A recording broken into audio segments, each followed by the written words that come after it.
Hey, what is up guys? I'm back with another Dead by Daylight video in the No Nonsense series, and today we're doing the complete Huntress guide. In these No Nonsense guides, I'll get right to the point and not waste any of your time, while still putting all the necessary information out there and keeping it as simple as possible. I'll put the timestamps of the topics we're going to be covering on the screen right now, as well as in the description below. This video took a lot of time and effort to make, so if you enjoyed or if it helped you at all, please like and subscribe, and without further ado, let's get into the video.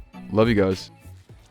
Okay, so for our first section of the video, we're starting off with pros and cons of the Huntress. Starting off with the pros of the Huntress. She is, in my opinion, the most rewarding killer in the game when you're hitting your hatchet shots. There's nothing better than throwing a hatchet cross map or at a hook and hearing it connect, like in this video right now. So just for that, she's definitely worth picking up and using. Another one of her pros is that she is a ranged killer and can be a threat from anywhere on the map. I would even go to say that she's the best ranged killer, and with this range is also very good at pressuring hooks and totems from a very long range.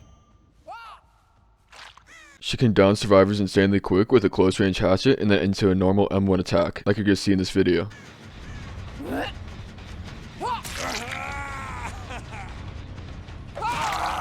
This is a whole technique that we're going to be getting into later in the video. She's an anti-looping killer and is insanely strong on loops with low walls, almost negating those loops entirely. She can just throw hatchets right over low walls, and your only hope is that the Huntress misses. Also, dropping and vaulting pallets or windows in front of a Huntress with a hatchet ready guarantees an injure or a down.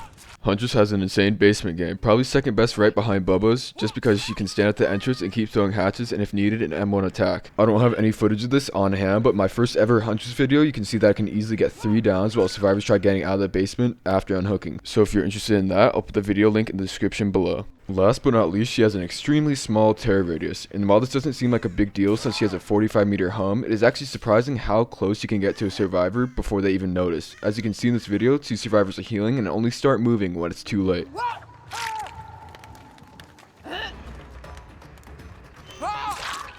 Now that we've gone through most of her pros, we can move on to her cons. She's a 110% movement speed killer, which is slower than the normal 115% movement speed. While this doesn't seem like a big deal on paper, it is extremely noticeable when being looped around certain tiles. This leads us into maybe her biggest con of all, having probably one of the worst map control out of any killer due to not having any stealth or any way to traverse the map quicker. This makes big maps a nightmare when playing the Huntress and also making her very map dependent. Another big con is her 45-meter hum. It pretty much means that you have no element of surprise and will alert survivors that you are coming, usually resulting in survivors hiding or running and being really hard to find. She also has maybe the 3 worst teachable perks out of any killer. There's almost no reason to use any of her perks other than maybe Huntress Lullaby with Doctor, so either get some good teachable perks first or just be prepared when starting her. A small con of hers is also having to reload her power at lockers. Not bad at all, but I thought it was worth mentioning. And her final con is on loops with high walls, specifically rock loops with nothing to throw hatchets in between. She has to loop like any other killer and obviously struggles more due to lack of speed. As you can probably tell, Huntress's pros outrank her cons for the most part, making her a very dominant killer if used correctly. Now I can move on to our next section, what perks to use on the Huntress. There are 3 perks that I believe are needed to be on a good Huntress, those being A Nurse's Calling, Barbecue and Chili, and Whisperers. With Huntress's terror radius only being 20 meters, she can actually see the auras of people healing before they can even hear the heartbeat, which is amazing. This allowed you to either get super close to people without them even noticing, or straight up snipe people healing. And trust me, there are going to be a lot of survivors healing during your games. With Barbecue and Chili, after hooking someone, it shows you all the survivors at least 40 meters away, which sets you up perfectly to line up a long-range hatchet shot. Plus it gives you double blood points, so there's no reason not to use it. Last but not least, we have Whisperers. Let's let you know in what general areas survivors are in, allowing you to easily find survivors that may be hiding from you, which we talked about earlier happens a lot with Huntress. This perk is one of the best in the game when used correctly. The 4th perk is honestly up to you, but I recommend something like Corrupt Intervention, Pop Goes the Weasel, or Blood Warden, either an endgame perk or a game delaying perk to help with Huntress's slow mobility. Another great perk on Huntress that is also a perk that you can get on any killer is Bitter Murmur. This shows the auras of survivors nearby a gen when it is finished and allows for aggressive Huntress gameplay. Now onto our next section and most important section, the importance of melee hatchets and how to hit them. As a Huntress, you're almost always going to want to hit someone with your hatchet before using your normal M1 attack. This is because there is very little time in between a thrown hatchet and an M1 attack, so you can down survivors insanely quickly. Also, you move faster while recovering from a thrown hatchet, so your survivors make less distance. Well, how do I hit melee hatchets? These are some of the most important and difficult shots to hit as a Huntress because survivors are going to be dodging and weaving all over the place to avoid your hatchet. My personal favorite strategy to hit melee hatchets is keeping the center of my screen in the same area and waiting for survivors to juke back into it. Think of it like a crosshair. This is how I hit the majority of my melee hatchets in red ranks against some of the best survivors I've ever played against, but some really good survivors know that you're keeping your crosshair in the middle and will do maybe the most effective juke to do against a Huntress, which is faking like you're going back to the middle and quickly dodging back the other way, like you see in this video right now.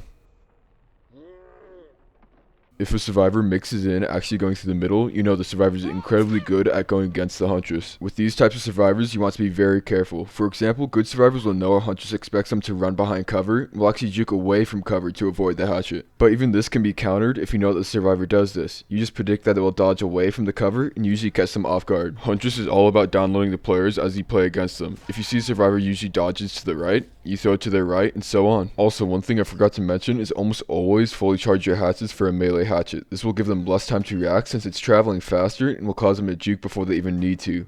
Now let's move on to some tips for mid-range hatchets. They are not much different than melee hatchets in the way that you can still use the strategy of imagining a crosshair in the middle of your screen, and that you almost always want to fully charge your hatchets unless you're throwing over something or throwing quickly.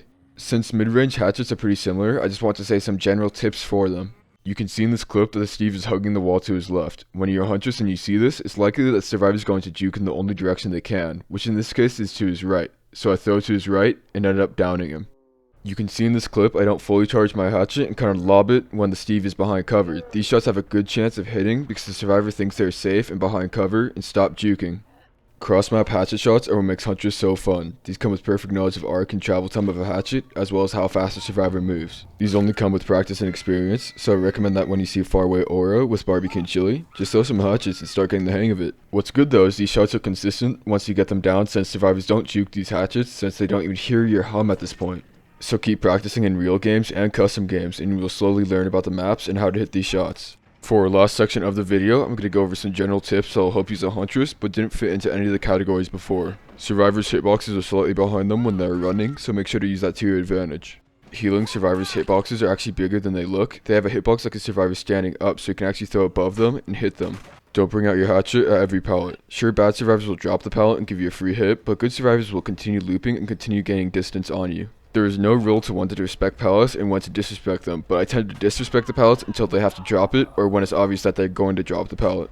Swing through pallets. Swinging through pallets as a Huntress gets me hits on some of the best survivors because they never expect it. You usually don't see Huntresses swing through pallets because they usually don't have to, so use that to your advantage. Okay, we have finally reached the end of the video and I really hope you guys enjoyed. This was by far the hardest video I've made and by far the one I love the most. Comment down below what you want to see next and what I may have missed in this video. I love you guys, and I'll see you in the next one.